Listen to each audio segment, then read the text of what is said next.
معروف مذہبی اسکالر اور شیخ الحدیث حضرت مولانا زاہد الراشدی صاحب کا دورہ جامع رشید۔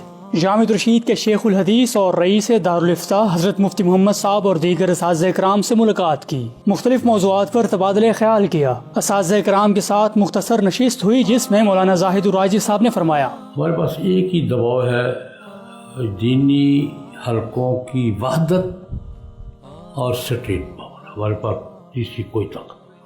جب ہم اکٹھے ہو کر کوئی بات کرتے ہیں تو اس کا وزن ہوتا ہے، اور دوسری سٹریٹ پاور، عوامی دباؤ، یہ روکتا ہے ان کو اگر کسی کام سے، اس کے سوا ہمارے پاس کچھ نہیں ہے۔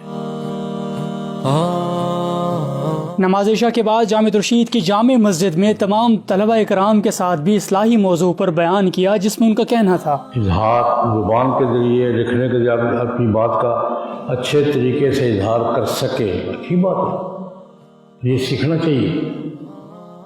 خطابت بھی سیکھنی چاہیے، لکھنا بھی سیکھنا، یہاں تو سکھایا جاتا ہے، یہاں تو مستقل شعبہ ہے الحمدللہ، نہ کوئی اچھی چیز ہے، لیکن یہ ذریعہ ہے کہنے کے لیے۔ پاک کو چھوڑنا بھی چاہیے، اچھے طریقے سے کہہ لینا اچھی چیز ہے، لیکن کہنے کے لیے اپنے پاک کو چھوڑنا بھی چاہیے۔